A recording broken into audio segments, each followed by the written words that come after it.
Hello everyone, welcome back to my channel. आज की इस वीडियो में हम लोग पढ़ने वाले हैं क्लास 7 फिजिक्स का first chapter, that is our constitution. तो जो कॉन्स्टिट्यूशन होता है उसको हिंदी में कहते हैं संविधान। इस वीडियो में, इस चैप्टर में हम पढ़ने वाले हैं कि जो हमारा इंडिया, भारत, जो हमारा देश है, उसका जो कॉन्स्टिट्यूशन है उसके बारे में हम जानेंगे। काफ़ी चीज़ें हम अपने कंट्री के बारे में आप जान रहे होंगे इस वीडियो में। आपने हमेशा सुना होगा जो इंडिया है वो एक डेमोक्रेटिक कंट्री है। डेमोक्रेटिक, रिपब्लिक, ये सारे जो वर्ड्स हैं आपने आज तक सिर्फ सुने हैं।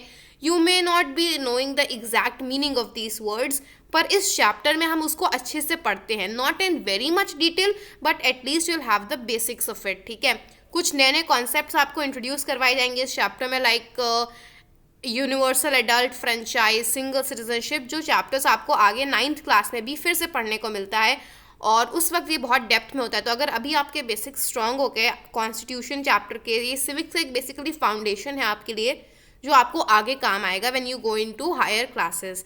सो without wasting in time, let's get started. ये बच्चों को थोड़ा सा डिफरेंट सा चैप्टर लगता है क्योंकि एक तो इसमें काफ़ी ज़्यादा चीज़ें समझने वाली हैं apart from the learning portion, जैसे आप नॉर्मली हिस्ट्री में होता है काफ़ी ज़्यादा याद करने का, बट इसमें a lot of things are ऐसी कि मतलब आप याद कर लो, एक बार समझ लोगे तो you will be able to write the correct answers. ठीक है, so let's get started with this chapter. Introduction है, सबसे पहले हम देखेंगे कॉन्स्टिट्यूशन होता क्या है। ठीक है, किसी भी देश का भी हम जनरल बात कर रहे हैं, इन जनरल जो कॉन्स्टिट्यूशन होता है, किसी भी देश का जो कॉन्स्टिट्यूशन होता है वो उस देश का, उस कंट्री का फंडामेंटल लॉ होता है। फंडामेंटल इज बेसिक या फिर एसेंशियल लॉ। ठीक है, मतलब वो बेसिक बातें उसमें होती हैं। ठीक है, जितने भी प्रिंसिपल्स बनते हैं, मतलब जैसे एक बार कॉन्स्टिट्यूशन लिख दिया गया, ठीक है, अब जितने भी लॉज बन रहे हैं देश में वो उसके प्रिंसिपल्स के अकॉर्डिंग बनेगा। और जब ऐसा होता है कि अगर कोई भी लॉ गवर्नमेंट ने पास किया पर वो जो है कॉन्स्टिट्यूशन के किसी प्रिंसिपल के अगेंस्ट है, कॉन्स्टिट्यूशन में कोई बात लिखी गई है उसके अगेंस्ट जा रहा है, कोई भी लॉ जो कि प्रेजेंट डे गवर्नमेंट ने बनाया है, तो उस लॉ को रिजेक्ट कर देता है सुप्रीम कोर्ट। ठीक है, तो इसलिए यहाँ पे ये लाइन इंपॉर्टेंट है कि जो कॉन्स्टिट्यूशन में प्रिंसिपल है उसके अकॉर्डिंग ही सारे के सारे जो कानून हैं, लॉज हैं, वो बनाए जाते हैं। जो कॉन्स्टिट्यूशन होता है वो क्या करता है, ये सिटीजन्स की राइट्स और ड्यूटीज़, ऐसे कहते हैं ना कि जो कॉइन होता है उसके दो साइड्स होते हैं, सिमिलरली राइट्स एंड ड्यूटीज़। अब देखो, राइट वो होता है कि तुम्हें ये चीज़ अधिकार दिया गया है, ठीक है, you can do this. Duties are you have to do this. ठीक है, तो जो राइट्स हैं आपके और जो ड्यूटीज़ हैं, duties are like the responsibilities और राइट्स आर बेसिकली कि ये काम आप कर सकते हैं, ये आपको अलाउ किया गया है ये चीज़ करना। ठीक है, जो कॉन्स्टिट्यूशन होता है उसमें जो सिटीजन्स होते हैं, नागरिक होते हैं, एक किसी भी देश में रहने वाले जो देशवासी होते हैं, उनके जो राइट्स और ड्यूटीज़ होते हैं वो कॉन्स्टिट्यूशन में लिखी होती है। अलॉन्ग विद दैट जो गवर्नमेंट के पावर्स होते हैं, जैसे गवर्नमेंट के 3 ऑर्गन्स होते हैं, राइट, लेजिस्लेटिव, जुडिशरी, एग्जीक्यूटिव। तो जो ये 3 ऑर्गन्स ऑफ द गवर्नमेंट है, हर एक जो ऑर्गन है वो क्या काम करता है, जो गवर्नमेंट होती है उसका क्या क्या पावर्स होती हैं, वो सारी चीज़ें कॉन्स्टिट्यूशन में लिखी गई होती हैं। जो हमारा देश इंडिया है, भारत जो हमारा देश है इंडिया ने इंडिपेंडेंस गेन किया ब्रिटिश रूल से कब? 15 अगस्त 1947। ये डेट आपको पता होनी चाहिए, 15 अगस्त पता रहता है, 1947 बच्चे कन्फ्यूज हो जाते हैं। ठीक है, इंडिपेंडेंस के बाद क्या हुआ कि एक बहुत इमरजेंसी जैसी टाइप की नीड, उनको ज़रूरत महसूस हुई कि जो हमारे देश का गवर्नेंस है, अब देखो आज़ादी मिल गई, चलो ठीक है, वेरी गुड, लेकिन अब हमारा देश चलेगा कैसे, उसको गवर्न कैसे करा जाएगा, उसको गाइड करने के लिए जो रूल्स और रेगुलेशंस हैं वो लिखने की ज़रूरत महसूस हुई। और यही जो रूल्स एंड रेगुलेशंस है जब लिखे गए, ये किसमें लिखे गए? ये लिखे गए भारत के संविधान में, कॉन्स्टिट्यूशन ऑफ इंडिया में, इंडियन कॉन्स्टिट्यूशन में। ठीक है, हमारा जो कॉन्स्टिट्यूशन है वो बहुत ज़्यादा डिस्कशन के बाद बनाया गया था और जो एक ग्रुप ऑफ पीपल, रिप्रेजेंटेटिव्स जिन्होंने बनाया था हमारा कॉन्स्टिट्यूशन, वो एक असेंबली फॉर्म करते हैं which is known as the constituent assembly. अगर रोल ऑफ कॉन्स्टिट्यूएंट असेंबली की बात करी जाए तो इसको इलेक्ट किया गया था 1946 में। अभी आपने देखा हमारे देश को आज़ादी 1947 में मिली, बट जो हमारा कॉन्स्टिट्यूएंट असेंबली थी इसको इलेक्ट किया गया था 1946 में, और इसका एक स्पेसिफिक सिर्फ एक काम था, कॉन्स्टिट्यूशन को फ्रेम करना। इसमें जो मेंबर्स थे वो भारत जो हमारा देश है उसकी डिफरेंट पॉलिटिकल पार्टीज़ के लोग थे, इसमें डिफरेंट कम्युनिटीज़ के भी लोग थे और डिफरेंट रीजन्स के भी लोग थे। अब जो मैंने आपको बताया बहुत सारे डिफरेंट टाइप ऑफ पीपल थे, अलग अलग जगहों से, अलग अलग स्टेट से, रीजन से, कम्युनिटी से, रिलीजन से। तो उनमें से कुछ जो प्रोमिनेंट लोग हैं उनकी अगर बात करी जाए तो आते हैं Pandit Jawaharlal Nehru, Sardar Vallabh Bhai Patel, Maulana Abul Kalam Azad, doctor Rajendra Prasad, doctor BR Ambedkar, Shri Vishwanath Das, Sardar Baldev Singh, Shri Frank Anthony, doctor HP Modi. कम से कम आई विल सजेस्ट 4 से 5 नाम याद कर लो मिनिमम, ठीक है? सारे याद कर पाओ तो वेरी गुड, पर आपको पता होना चाहिए क्योंकि MCQ में पूछ सकते हैं कि मानो उन्होंने 4 नाम आपको दे दिए और all 3 of them are the people who were there जो कॉन्स्टिट्यूएंट असेंबली का पार्ट थे और चौथा नहीं था, तो आपसे वो पूछ सकते हैं कि among the following 4 options 4 people who was not a part of the constituent assembly, ठीक है? तो इस तरह से वो पूछ सकता है एक्सेप्शन के केस में। तो you should be knowing all of them is what the best case scenario is. पर वर्स्ट केस सिनारियो लेकर चले तो 4 से 5 आपको पता होना चाहिए, अगर आपसे क्वेश्चन में पूछा जाए तो आप लिख पाओ, ठीक है?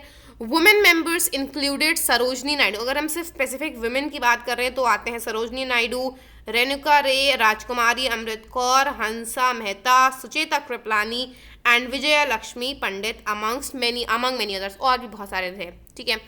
कॉन्स्टिट्यूशन का फ्रेम कैसे किया गया उसकी बात करा जाए तो जो कॉन्स्टिट्यूएंट असेंबली है उसका मेन पर्पस क्या था? कॉन्स्टिट्यूशन बनाना। अब कॉन्स्टिट्यूएंट असेंबली ने भी एक कमिटी कमिटी अपॉइंट करी जिसका नाम था ड्राफ्टिंग कमिटी, ठीक है? उन्होंने एक कमिटी बनाई जिसमें 6 मेंबर्स थे और उसके जो हेड थे वो कौन थे? डॉक्टर भीमराव रामजी अम्बेडकर, BR अम्बेडकर, ठीक है? जो ड्राफ्टिंग कमिटी थी, ड्राफ्टिंग कमिटी का काम क्या था? हमारे कॉन्स्टिट्यूशन का एक ड्राफ्ट बनाना, एक आउटलाइन बनाना, ठीक है? जो भारत देश के नागरिक थे, देशवासी थे, उनके जो व्यूज़ थे, उनके जो ओपिनियंस थे वो भी उसको कंसिडर किया गया था कॉन्स्टिट्यूशन का ड्राफ्ट बनाते वक्त, ठीक है?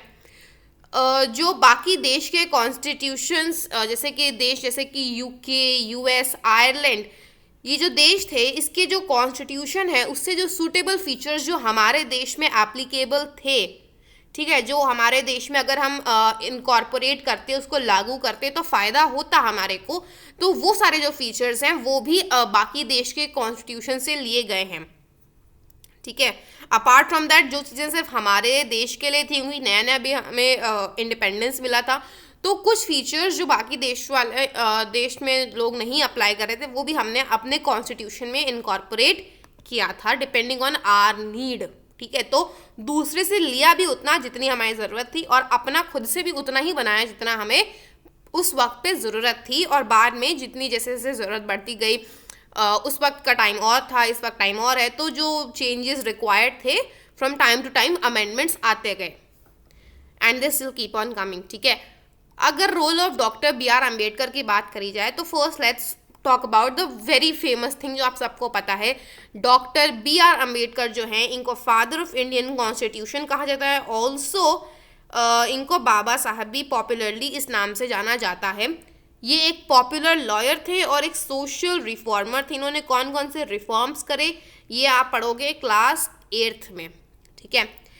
ड्राफ्टिंग कमेटी के चेयरमैन होने के नाते जो डॉक्टर अंबेडकर थे, इन्होंने हमारे कॉन्स्टिट्यूशन का विजन और जो गोल था उसको डिफाइन किया। ये इनका पहला रोल इन्होंने प्ले किया। क्या कि इन्होंने हमारा जो भारत देश का संविधान है उसका जो विजन है, उसका एम क्या है, उसका गोल क्या है, उसको इन्होंने डिफाइन किया।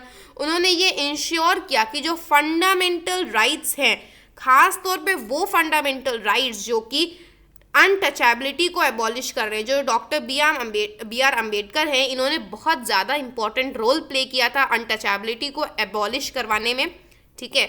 तो इन्होंने वो फंडामेंटल राइट इंश्योर किया जो खास तौर पे अनटचेबिलिटी को एबॉलिश कर रहा है। दूसरा, उन्होंने ये भी इंश्योर किया कि हमारे फंडामेंटल राइट में एक ऐसा राइट भी हो जो कि सारे के सारे सिटीजन्स को इक्वल राइट्स दे, चाहे इट्स अ फीमेल मेल और चाहे इट्स लाइक मतलब कोई जो क्या कहते हैं डिफरेंट रिलीजन्स के लोग हैं, जो अपॉर्चुनिटीज़ हैं, राइट्स हैं, वो इक्वल होने चाहिए regardless of any sort of discrimination, ठीक है। और इन्होंने ऐसा भी इंश्योर किया, देखो फंडामेंटल राइट्स कितने होते हैं, ठीक है। अभी हम सिर्फ इतनी बात करें कि इन्होंने क्या इंश्योर किया कि इतना तो हो कम से कम, ठीक है।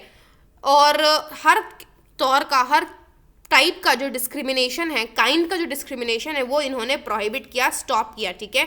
ये 3 पॉइंट आपको पता होना चाहिए। देखो 2 points under the heading of role. पहला पॉइंट, इन्होंने विजन और गोल हमारे कॉन्स्टिट्यूशन का डिफाइन किया था, this is the first point. Second point, उन्होंने इंश्योर किया inclusion of fundamental rights.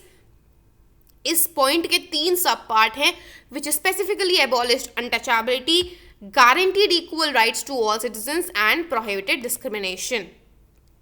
Adoption of our constitution, हमारा कॉन्स्टिट्यूशन कब अडॉप्ट हुआ? देखो जो हमारा देश है वो कब आज़ाद हुआ था? 1947 में, और कॉन्स्टिट्यूएंट असेंबली 1946 में बनाई गई थी, राइट। ये भी हमने 2 डेट्स अभी तक पढ़ी हैं।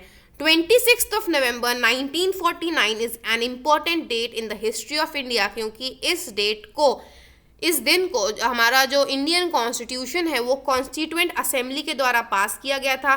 फिर अनदर इम्पॉर्टेंट डेट इज 26 जनवरी 1950, जब क्या हुआ, जो कॉन्स्टिट्यूशन है वो फोर्स में आया, मतलब कॉन्स्टिट्यूशन जो है वो इम्प्लीमेंट में किया गया, उसको इफेक्ट में लाया गया। और इंडिया को जैसे ही ये हुआ, उस वक्त इंडिया को एक सॉवरेन डेमोक्रेटिक रिपब्लिक डिक्लेयर कर दिया गया। और बाद में जैसे मैंने आपको बताया कि अमेंडमेंट्स जो हैं टाइम टू टाइम आते रहे, उस वक्त पे क्या हुआ था, सॉवरेन डेमोक्रेटिक रिपब्लिक, ये 3 एडजेक्टिव्स थे यूज्ड फॉर इंडिया।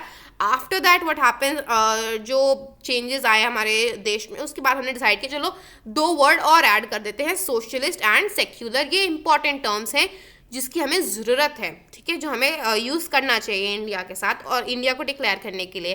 तो 2 शब्द और ऐड कर दिए गए, सॉवरेन डेमोक्रेटिक रिपब्लिक के साथ में यहाँ पे सोशलिस्ट एंड सेक्युलर भी ऐड कर दिया गया। 26 जनवरी जो है हम हर साल अपना रिपब्लिक डे के तौर पे मनाते हैं, ये बात आप सबको पता है।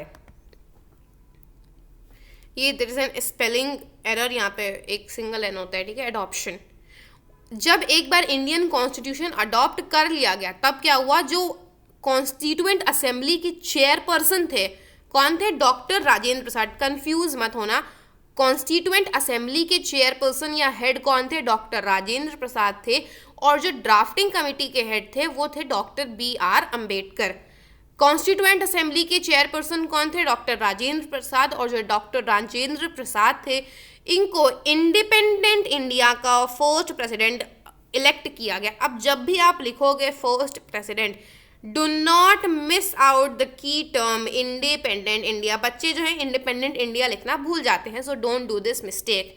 नाम भी सही लिखोगे, डॉक्टर राजेंद्र प्रसाद, साथ में इंडिपेंडेंट इंडिया लिखना भी ज़रूरी है। Now if I talk about the preamble, preamble एक बेसिकली क्या होता है, जो हमारा कॉन्स्टिट्यूशन है उसका शॉर्ट इंट्रोडक्शन है। प्रियम्बल का जो आइडिया है ये यूएस का जो कॉन्स्टिट्यूशन है उससे लिया गया है। इसका मतलब जो यूएस का कॉन्स्टिट्यूशन है उसमें भी एक प्रियम्बल होता है, और उसी आइडिया को हमने भी अडॉप्ट किया, बोरो किया। और हमारा जो कॉन्स्टिट्यूशन है उसमें एक शॉर्ट इंट्रोडक्शन है जिसको हम कहते हैं प्रियम्बल, ठीक है। प्रियम्बल जो है उसके 3 पॉइंट्स आपको पता होना चाहिए, वो हमारे कॉन्स्टिट्यूशन को समझने में हमारी कैसे हेल्प करते हैं, क्योंकि ये जो कॉन्स्टिट्यूशन का सोर्स है वो पॉइंट आउट करता है, उसको पॉइंट आउट करता है। साथ में हमारा जो देश है उसका जो कैसा नेचर है उसको गवर्न करने का वो बताता है, मतलब डेमोक्रेटिक रिपब्लिक, सोशलिस्ट, सेक्युलर, ये सारे टर्म्स इसमें आ जाते हैं। थर्ड पॉइंट कहता है stating the objectives which the constitution aims to provide and implement. जो कॉन्स्टिट्यूशन है उसका विजन, उसका गोल क्या है, उसको बनाने, उसका जो पीछे जो विजन और गोल है वो क्या है, और उसको क्या वो प्रोवाइड कर रहा है सिटीजन्स के लिए, फॉर द कंट्री, और इम्प्लीमेंट करने का रीजन क्या है, उसको करोगे तो क्या फायदा हो रहा है, मेन मकसद, मेन पॉइंट क्या है उसको करने के पीछे, ठीक है। एक गिव रीजन आता है, it is a very common give reason, the preamble is not justiciable. ऐसा हम क्यों कहते हैं? The preamble is not justiciable because it can not be enforced in a court of law. मतलब आप किसी भी कोर्ट में जाके ये नहीं कह सकते कि जो प्रियम्बल में ऐसा लिखा है। क्यों? क्योंकि प्रियम्बल जो है इसको सिर्फ, देखो प्रियम्बल में कोई बात लिखी तो कोर्ट में जाके आप नहीं कह सकते हो कि प्रियम्बल में ऐसा लिखा है इसलिए मैंने इसके अगेंस्ट यहाँ पे पिटिशन फाइल किया। No, never you can do that, because जो कॉन्स्टिट्यूशन है उसका कुछ एस्पेक्ट्स को इंटरप्रेट करने का ही जरिया होता है preamble, therefore it is not justiciable. आप इसको किसी भी कोर्ट ऑफ लॉ में एनफोर्स नहीं कर सकते हो। सोर्स ऑफ द कॉन्स्टिट्यूशन की बात करें तो जो हमारा प्रियम्बल है वो शुरू कुछ ऐसा होता है, we the people of India dash dash dash और भी लाइन से, ठीक है, adopt, enact and give to ourselves this constitution. ये उसका स्टार्टिंग है, ये उसका एंडिंग है प्रियम्बल का। इसका मतलब ये होता है कि हमारा जो पीपल ऑफ इंडिया, भारत देश के जो नागरिक हैं, जो लोग हैं, उनके पास पूरी कंप्लीट अथॉरिटी है कॉन्स्टिट्यूशन की, कंट्री के। डेमोक्रेटिक का क्या मतलब होता है? For the people, by the people, to the people, ठीक है। मतलब जितना भी कंसर्न है सिर्फ फॉर द पीपल है। मतलब जो गवर्नमेंट बनी है वो भी पीपल ऑफ इंडिया से बनी है, जो भारत देश के लोग हैं। जो बनी है वो किसके लिए बनी है? For the betterment of the people of India, for the welfare. और किससे बनी है, किसके लिए बनी है? From, by and to the people, ठीक है। पीपल जो govern themselves through their representatives, लोग खुद को ही गवर्न करते हैं अपने रिप्रेजेंटेटिव्स के। जो आप पॉलिटिकल लीडर्स को वोट करके आते हो, एक वोट इनडायरेक्ट से डायरेक्ट तो नहीं कह सकते आप, क्योंकि देखो आप वोट तो करते हो डायरेक्ट है, ठीक है, लेकिन आप खुद को इनडायरेक्टली गवर्न करवा रहे हो उनसे, ठीक है, इसीलिए तो वोट करते हो। Nature of the state, sovereign, इसका ये मतलब होता है कि जो भारत देश है वो एक इंडिपेंडेंट कंट्री है और वो किसी भी एक्सटर्नल या फिर इंटरनल पावर के कंट्रोल में नहीं है। कोई और जो देश है वो इंडिया के इंटरनल मैटर्स में इंटरफेयर नहीं कर सकता है। सोशलिस्ट का ये मतलब होता है, ये जो शब्द है ये बाद में ऐड किया गया था प्रियम्बल में 1976 में 42nd अमेंडमेंट एक्ट के तहत, ठीक है। और इसका मेन पर्पस है inequality of income and status, गरीब अमीर और हाई क्लास लो क्लास, ये मिडिल क्लास, सारा जो स्टेटस होता है, मिडिल क्लास तो खैर शायद कहना गलत होगा, हाई क्लास और जो लो क्लास बेसिकली होता है, जो इनइक्वालिटी है इसको एंड करने का। किसकी इनइक्वालिटी? इनकम एंड स्टेटस, ये कीवर्ड है, ठीक है। अच्छा देखो, जो सिविक्स का पोर्शन होता है इसमें बेसिकली खासतौर पे आप 9th-10th में जब आओगे तो you are expected to write the जो बुक की लैंग्वेज रहती है, क्योंकि इसमें जो कीवर्ड्स होते हैं वो बच्चे मिस कर जाते हैं जब वो अपनी लैंग्वेज में लिखते हैं। अब जैसे 42nd अमेंडमेंट एक्ट है, आप इसको कुछ चेंज नहीं कर सकते हो।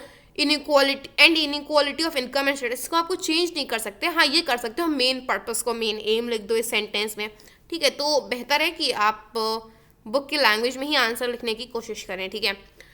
जो ये शब्द है इसका ये एम भी है कि ये एक डिसेंट स्टैंडर्ड ऑफ लिविंग, मतलब ना कोई बहुत ज़्यादा अमीर हो ना कोई एकदम गरीब हो कि वो खाना भी ना अफोर्ड कर पा रहा हो 3 टाइम का, ठीक है।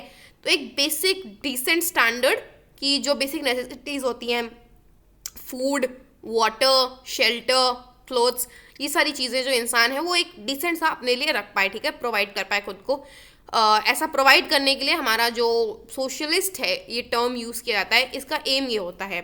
जो इंडियन कॉन्स्टिट्यूशन होता है इसलिए एम करता है, हम ये बात इस वजह से कह सकते हैं, इन 2 रीजंस की वजह से।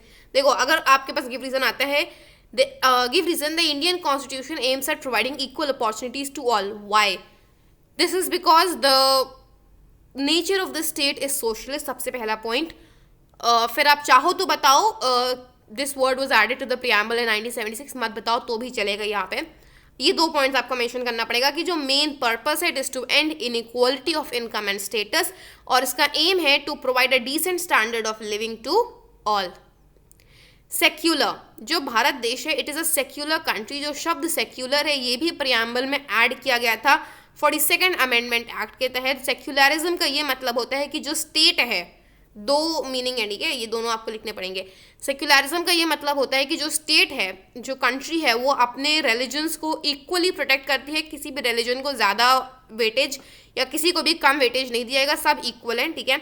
कोई भी डिस्क्रिमिनेशन नहीं है किसी के बेसिस, किसी के लिए भी रिलीजन के बेसिस पे। और जो इंडिविजुअल्स हैं उनका पास ये आज़ादी है, फ्रीडम है कि वो प्रोफेस कर सकें, किसी भी रिलीजन को एडमिट कर मान सकें और प्रैक्टिस कर सकें, और जो बाकी लोग हैं उन तक अपना जो रिलीजन है उसको प्रीच कर सकें, उसको फैला सकें, ठीक है। दोनों पॉइंट्स लिखना ज़रूरी है अगर आपसे पूछेंगे सेक्युलरिज्म का meaning. Nature of the state democratic, जैसा मैंने बताया, गवर्नमेंट जो कि लोग चूज करते हैं, दैट इज कॉल्ड डेमोक्रेसी, ठीक है। एवरी 5 years जनरल इलेक्शंस होते हैं जिसमें जो लोग हैं वो अपनी गवर्नमेंट इलेक्ट करने के लिए वोट करते हैं, ठीक है। ये एवरी 5 years इलेक्शंस होते हैं, जनरल इलेक्शंस, ठीक है। रिपब्लिक, जो इंडिया है वो रिपब्लिक कब बनी? 1950 में वो रिपब्लिक बनी। और रिपब्लिक एक ऐसा फॉर्म ऑफ गवर्नमेंट है जिसमें ऑफिसेज जो हैं देश के वो इनहेरिट नहीं करे जा सकते। मतलब ऐसा नहीं है कि किसी के फादर जो है वो कोई पोस्ट होल्ड करते हैं ऑफिस में और उनकी डेथ पे उनका बेटा या उनके घर से कोई और उसको इनहेरिट कर लेगा, नहीं, until and unless that person qualifies for it. और जो भी पूरा प्रोसीजर होता है, एग्जामिनेशन, देन द इंटरव्यू, जब वो सारा को पास करेगा, देन द ट्रेनिंग, सारी चीज़ें जब वो क्वालिफाई कर जाएगा, पास करेगा, तभी उसको ले सकता है। मतलब ऐसा नहीं है कि बाप की फादर की डेथ हुई and the person, anyone from his family or the son or the daughter gets to work in the office in place of his father, ऐसा नहीं होता है, ठीक है। इनहेरिशन नहीं होता है। और हर एक इंडियन सिटीजन के पास ये राइट है कि वो कंट्री में किसी भी ऑफिस के लिए इलेक्ट हो सके, प्रोवाइडेड कि वो क्वालिफाई कर रहा हो हर चीज़ के लिए और एलिजिबल भी हो। कॉन्स्टिट्यूशन के ऑब्जेक्टिव एक बहुत सारे हैं, दिए गए आपकी बुक में, और उसमें से very first one is justice. 3 type की जस्टिस हुए हैं, social justice, economic justice and political justice. Social justice ये इम्प्लाई करता है कि कोई on the basis of caste, race, gender और रिलीजन किसी भी तरह का डिस्क्रिमिनेशन नहीं होना चाहिए। Caste you all know, race मतलब एक फेयर है, एक डार्क है स्किन कलर, जेंडर इज लड़का लड़की, मेल फीमेल, रिलीजन धर्म आप सबको पता है। इकोनॉमिक जस्टिस का ये मतलब होता है कि जो रिच और पुअर, गरीब और अमीर के बीच का जो गैप है उसको कम करना और एक डिसेंट स्टैंडर्ड ऑफ लिविंग सबको प्रोवाइड करना।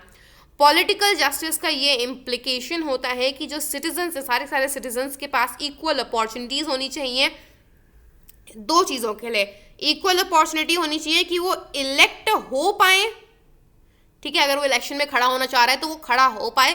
और दूसरा उसके पास ये होता है, हर सिटीजन के पास ये इक्वल अपॉर्चुनिटी होती है कि वो वोट करे irrespective of any sort of discrimination, caste, religion, gender, economic status, education, race, किसी के भी बेसिस पे डिस्क्रिमिनेशन के बिना वो इलेक्ट हो पाए या फिर वो वोट कर पाए। ये हर सिटीजन के पास इक्वल अपॉर्चुनिटीज़ होनी चाहिए जब हम बात करते हैं पॉलिटिकल जस्टिस की। Now if I talk about liberty, liberty का ये मतलब होता है कि एवरी इंडिविजुअल इज़ फ्री, कि वो जो बेसिक फंडामेंटल राइट्स हैं उनको एंजॉय कर पाएँ और एक डिग्निटी की लाइफ जी पाए।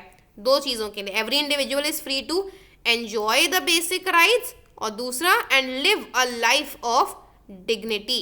दोनों पॉइंट्स इंपॉर्टेंट है, कीवर्ड्स। इंडिविजुअल राइट्स जो कि प्रियम्बल में मेंशन्ड है वो क्या क्या है? Freedom of thought number 1, freedom of expression, freedom of belief, freedom of faith, freedom of worship. Moving forward, equality की बात करी जाए तो सारे के सारे जो सिटीजन्स हैं वो लॉ के सामने इक्वल हैं और लॉ से उनको इक्वल प्रोटेक्शन मिलता है। अगर किसी को भी ज़रूरत है, उसको लग रहा है कि उसकी जान को खतरा है, that person can ask for protection, और गरीब हो या अमीर हो, the person will be given equal protection, ठीक है। कानून के सामने सारे बराबर होते हैं, नोबडी इज़ रिच पुअर, कोई किसी का भी जेंडर इक्वालिटी, हर चीज़ में इक्वालिटी होती है, ठीक है, बिफोर लॉ, और इक्वल प्रोटेक्शन भी मिलता है लॉ की तरफ से। जो स्टेट है, जो हमारा कंट्री है, वो डिस्क्रिमिनेट नहीं करती लोगों के against on any basis like status, caste, race, religion और जेंडर। फ्रेटर्निटी की बात की जाए तो जो इंडिया है it's a country of diversity, unity in diversity आपने सुना होगा। फ्रेटर्निटी एज मेंशन प्रियम्बल में इसका मेंशन है फ्रेटर्निटी का, और इसका ये मतलब होता है कि ये इंडियंस सारे के सारे जो इंडियंस हैं उनमें एक कॉमन ब्रदरहुड का जो सेंस है वो उसके लिए स्टैंड करता है। जो फीलिंग ऑफ ब्रदरहुड है इससे क्या होता है, लोगों के बीच में यूनिटी बनी रहती है। बेसिकली ब्रदरहुड और यूनिटी की बात हो रही है यहाँ पे।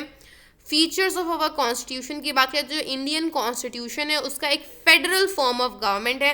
What do we mean by that, let's see. Federal system का ये मतलब होता है कि जो हमारी कंट्री को गवर्न करने की जो रिस्पॉन्सिबिलिटी है वो सेंटर और स्टेट्स में डिवाइडेड है। ऐसा नहीं है कि सिर्फ एक ही है सेंटर और उसी से पूरा देश गवर्न हो रहा है। What is the reason behind the fact कि हमारा जो गवर्नमेंट का सिस्टम है इट इज़ डिवाइडेड, हमारी कंट्री को गवर्न करने का जो सिस्टम है it has been divided into centre and states as per the federal system.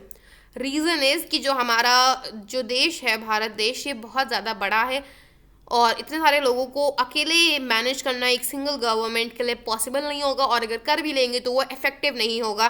And to ensure effective governance, जो कंट्री का गवर्नेंस है उसकी जो रिस्पॉन्सिबिलिटी है वो दो पार्ट्स में मेनली डिवाइडेड है, centre and states, which is further divided into districts, blocks and all those things. ठीक है, मोस्टली जो लॉज सेंटर के द्वारा बनाए जाते हैं वो पूरी कंट्री में एप्लीकेबल होते हैं, अप्लाई किए जाते हैं।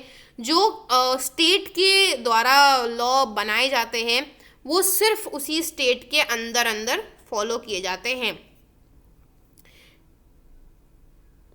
Now talk about parliamentary system. जो कॉन्स्टिट्यूशन होता है वो एक पार्लियामेंट्री सिस्टम ऑफ गवर्नमेंट को प्रोवाइड करता है, जिसका ये मतलब है कि चाहे सेंटर की बात करो या स्टेट की बात करो, the parliament is divided into two houses, house of the people and the council of state. House of the people is Lok Sabha, council of states is Rajya Sabha. I will write it, let me right it, yes. जो parliament होता है हमारे India में it is divided into two houses. ठीक है, इसका कोई further division yes होता है, बट मेन जब हम बात करते हैं पार्लियामेंट की तो हम दो चीज़ों की बात कर रहे होते हैं।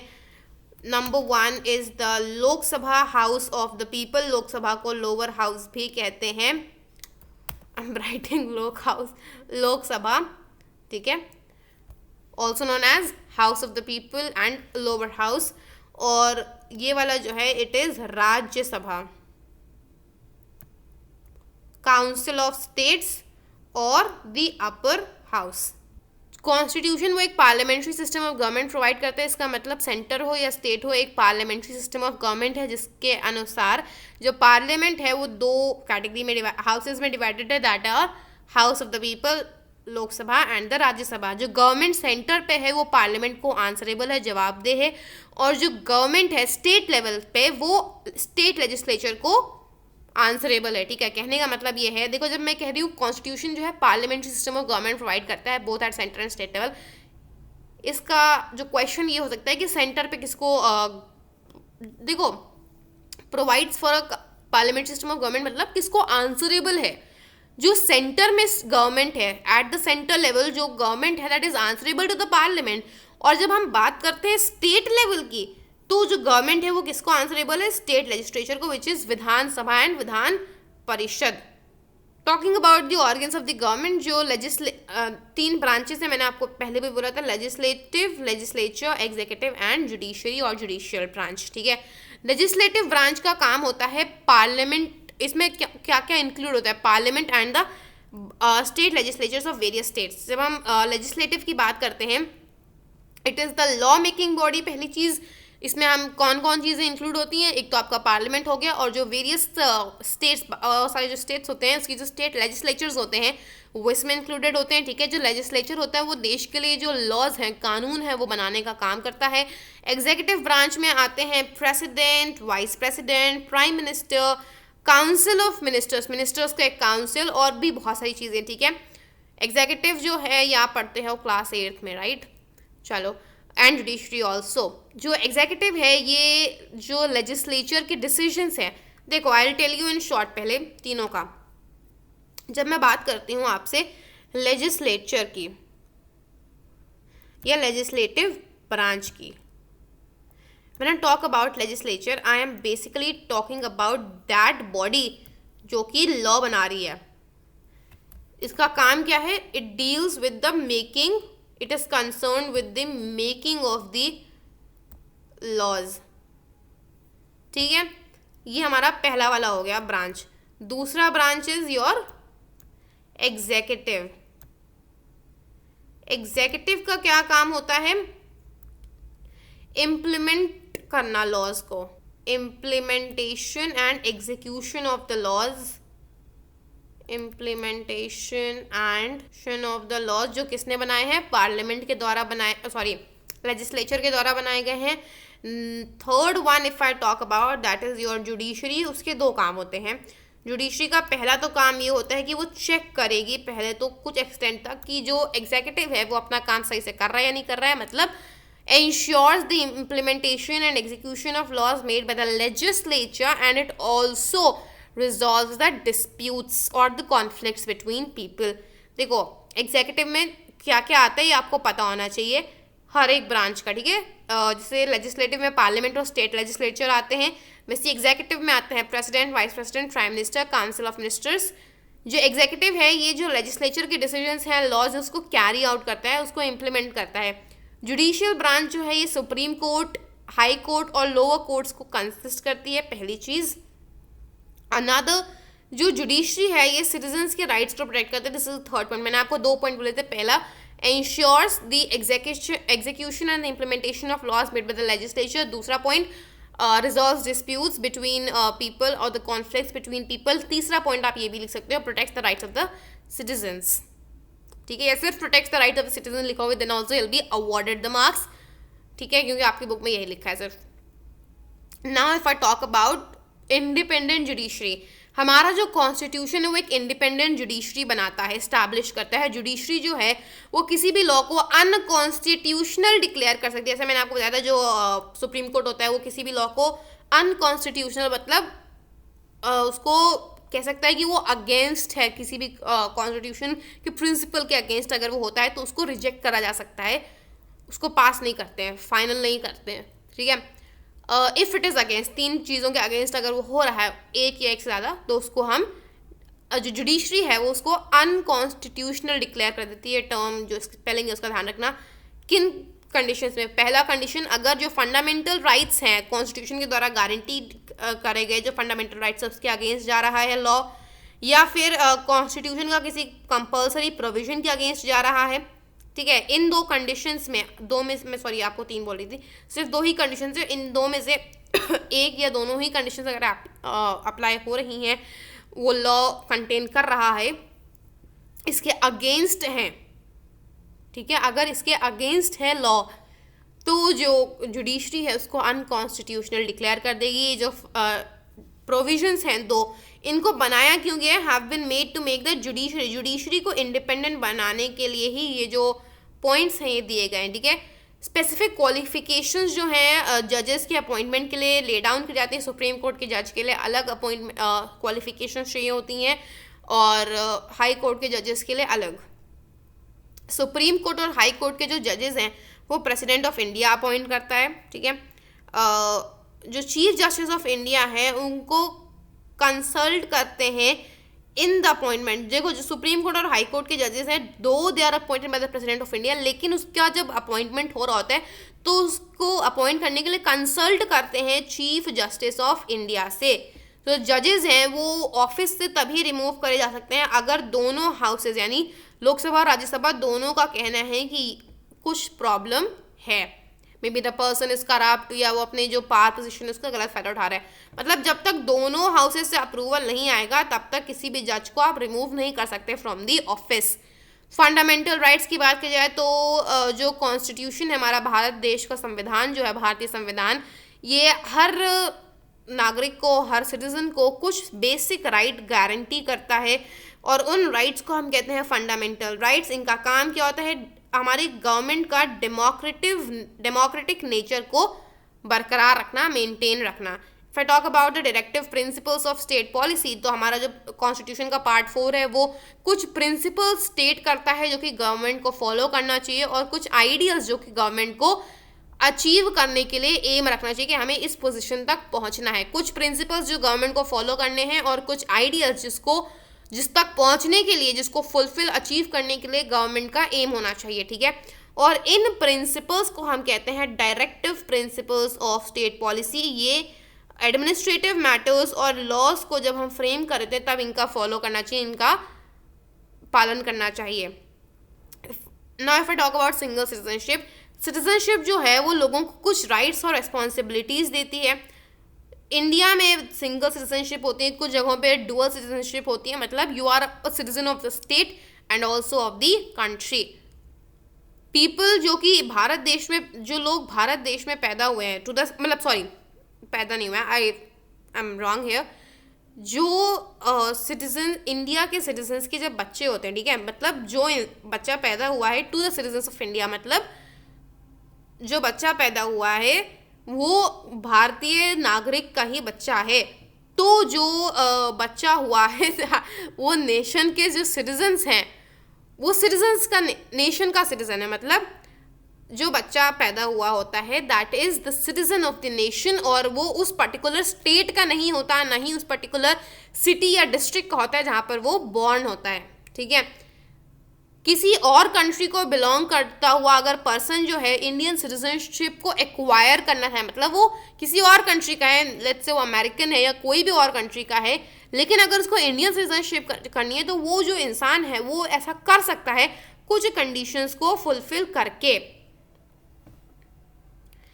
If I talk about universal adult franchise, democracy जो है यूनिवर्सल एडल्ट फ्रेंचाइज के बिना इनकम्प्लीट है। वाई? बिकॉज देखो, यूनिवर्सल एडल्ट फ्रेंचाइज की जब हम बात करते हैं इसका ये मतलब होता है कि सारे के सारे जो एडल्ट सिटीजन्स हैं अच्छा, एडल्ट किसको कहते हैं हमारे देश में? हमारे देश में एडल्ट हर एक उस इंसान को कहते हैं जो कि 18 प्लस होते हैं, यानी 18 ईयर्स ऑफ एज के ऊपर होता है, अब चाहे वो 18 ईयर्स 2 मंथ्स ही क्यों ना हो, ठीक है।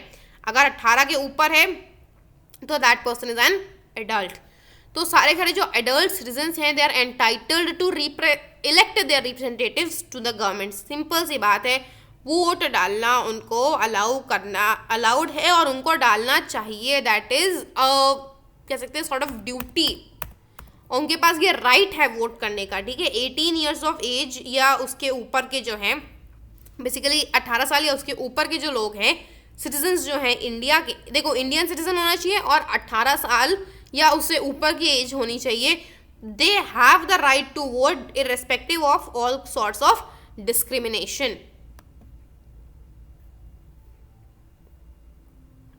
कॉन्स्टिट्यूशन में जो अमेंडमेंट्स हैं वो क्यों बनाए गए हैं? To keep pace with the changing times. जैसे जैसे वक्त बदलता है तो हमें नई नई चीज़ें इन्वेंट होती हैं, हमें नई नई चीज़ों की ज़रूरत पड़ती है in general for the country, तो हम अमेंडमेंट्स कर दिए जाते हैं बाय द गवर्नमेंट, ठीक है। हमें अपने कॉन्स्टिट्यूशन का रेस्पेक्ट करना चाहिए है और उसको लेटर और स्पिरिट दोनों में फॉलो करना चाहिए।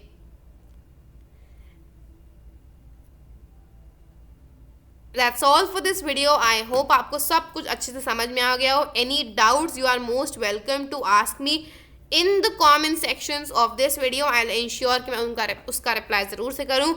Along with that, I would like to tell you कि class 7th physics, chemistry, bio, history, geography and now maths also, ये सारे जो subjects हैं ये मैं अपने चैनल पे if I am not wrong तो हर एक चैप्टर सब्जेक्ट का एक एक चैप्टर तो आई हैव डन। जोग्राफी का is done, physics chemistry yes, इन जो 5-6 सब्जेक्ट्स हैं, इन सब्जेक्ट्स का जो फर्स्ट चैप्टर है वो लगभग हर सब्जेक्ट का मैंने करवा दिया है, जिसका नहीं हुआ है that will be coming very soon. ये जो सब्जेक्ट्स हैं इसमें से कोई भी चैप्टर, आपको इन सब्जेक्ट्स में से कोई भी चैप्टर चाहिए हो, यू वांट कि मैं उसको पहले पढ़ा दूँ, तो do let me know in the comment section of this very video, I will ensure. और जो भी सब्जेक्ट्स हैं, जो भी चैप्टर्स हैं इन सब्जेक्ट्स के, वो पूरा मेरे चैनल पे कवर कर दिया जाएगा by the time your exams approach. So do like, share and subscribe to this channel. Also don't forget to share it with your friends. ठीक है, जो नोट्स हैं इस चैप्टर के वो आप डाउनलोड कर सकते हो from the description box of this video. With in a day और 2 वो अवेलेबल हो जाएंगे डिस्क्रिप्शन में.